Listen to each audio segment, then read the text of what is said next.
Assalamualaikum warahmatullahi wabarakatuh. Selamat pagi anak-anak. Selamat berjumpa lagi dengan Bapak Ibu guru kalian di kelas 3. Alhamdulillah hari ini akan kita pelajari tema 8, subtemanya subtema 3 untuk mengejar materi yang harus kita selesaikan dalam minggu-minggu ini.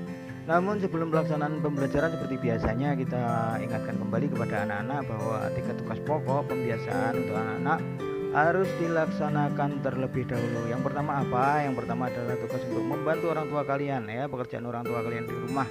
Silakan dikerjakan. Kemudian yang kedua, sholat duha 4 rakaat dilanjutkan dengan doa-doa. Yang tugas yang terakhir kalian adalah membaca surat-surat pendek dari juz amma. Baik anak-anak, mari kita laksanakan pembelajaran pada kesempatan kali ini. Tema 8, subtemanya subtema 3. Aku suka bertualang. Pembelajaran 1 menjelaskan rambu lalu lintas berupa rambu perintah. Jadi rambu lalu lintas itu ada rambu-rambu perintah, ya, ada rambu-rambu yang lain, tentu rambu-rambu untuk petunjuk jalan dan sebagainya. Rambu lalu lintas di jalan ada yang berupa rambu perintah, ya. Rambu perintah berbentuk lingkaran berwarna dasar biru. Kalau perintah itu lingkaran berwarna dasar biru dengan gambar atau tulisan berwarna putih dan merah. Semua rambu lalu lintas di jalan raya berguna bagi semua pengguna jalan agar terhindar dari kecelakaan. Nah, ini untuk menghindari kecelakaan. Ini contoh-contoh rambu perintah rambu lalu lintas. Cara mengumpulkan data. Data itu apa? Data adalah catatan informasi mengenai suatu hal. Misalnya data jenis pekerjaan orang tua siswa kelas 3. Pengumpulan data dapat dilakukan secara langsung maupun tidak langsung. Jadi bisa secara langsung maupun tidak langsung. Nah, berikut ini adalah beberapa cara pengumpulan data. Yang pertama, wawancara. Wawancara tentu pengumpulan data secara langsung, ya. Kegiatan tanya jawab antara pewawancara dan narasumber. Jadi wawancara itu kegiatan tanya jawab antara siapa yang mewawancarai sebagai pewawancara dan yang diwawancarai sebagai narasumber. Yang kedua adalah pengamatan langsung. Yang ketiga adalah menyebarkan kuesioner. Kuesioner itu pertanyaan-pertanyaan itu untuk dijawab siapa responden. Responden itu yang dimintai untuk sumber data, ya.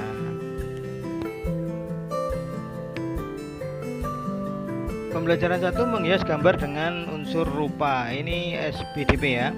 Untuk unsur digunakan untuk menyusun karya. Salah satunya unsur dekoratif.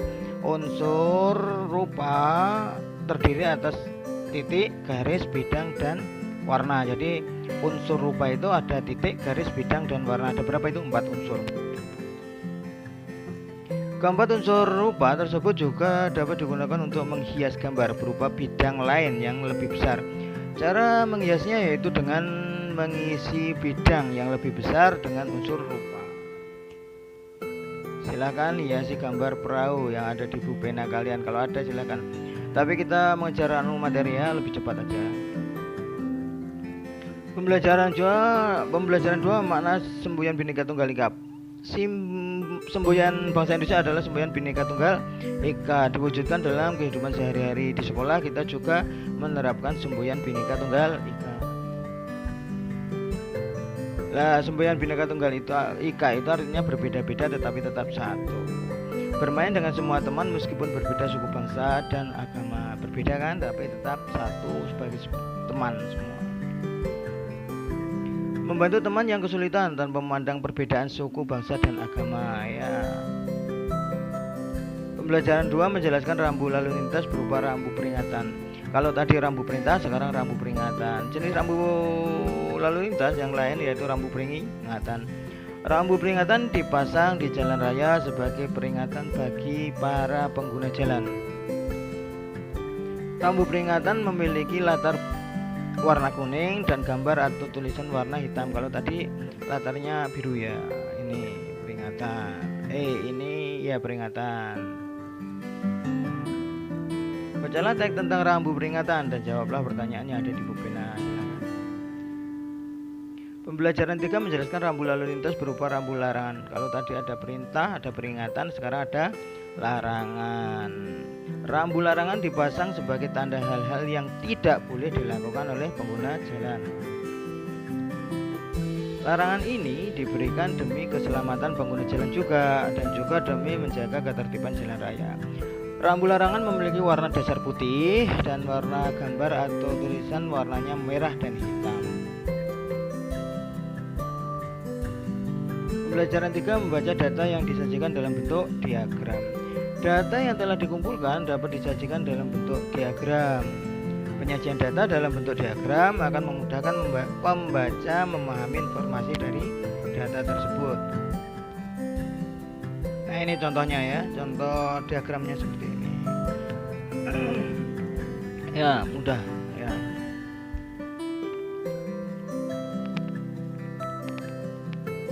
Pembelajaran 3 menggambar dekoratif. Tahu kan gambar dekoratif itu ya?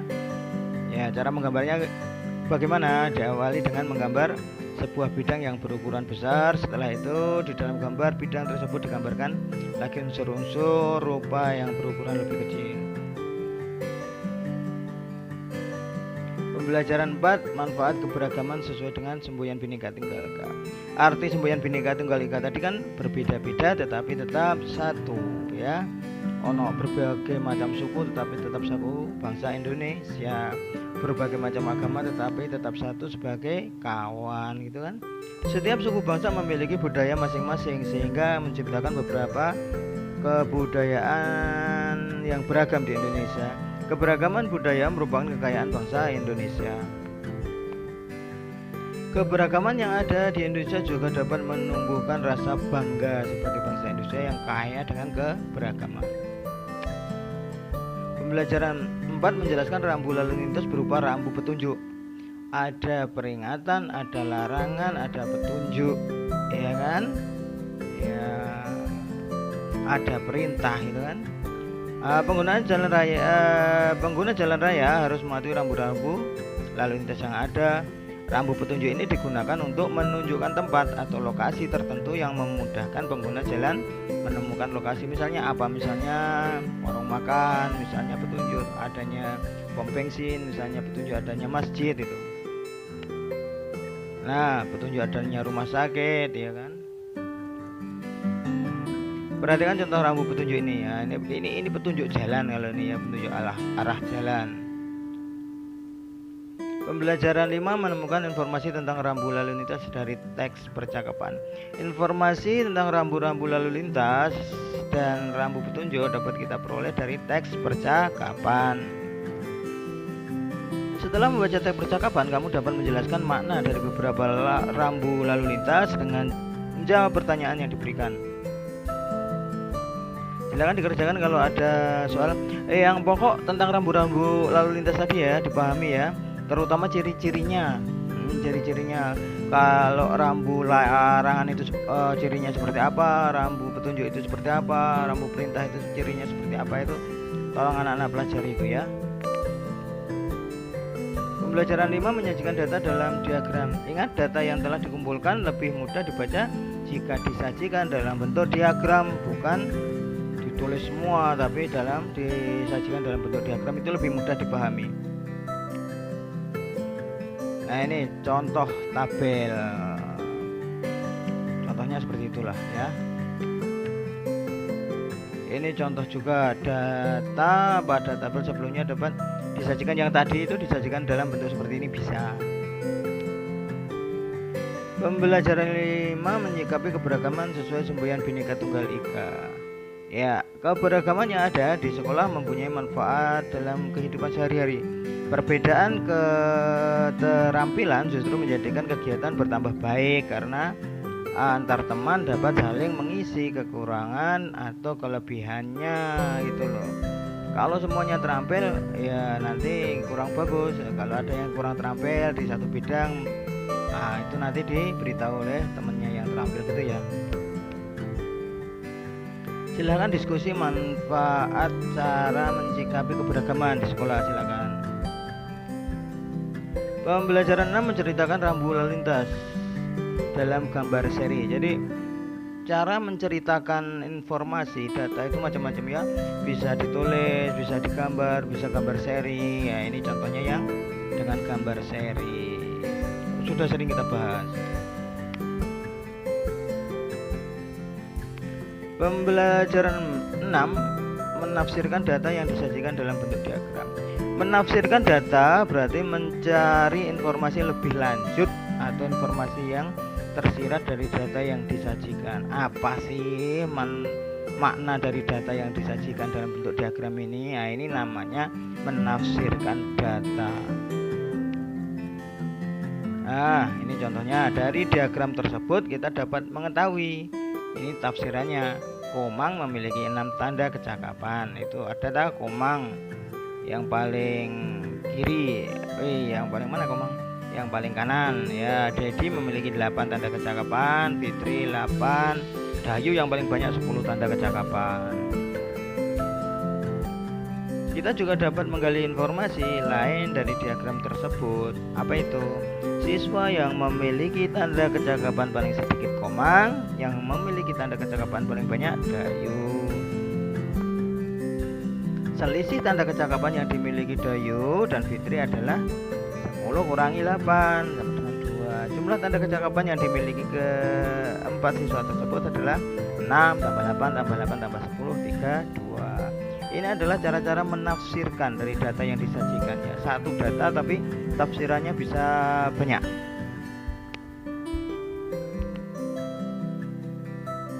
Menjaga persatuan dan kesatuan bangsa dan negara kesatuan Republik Indonesia.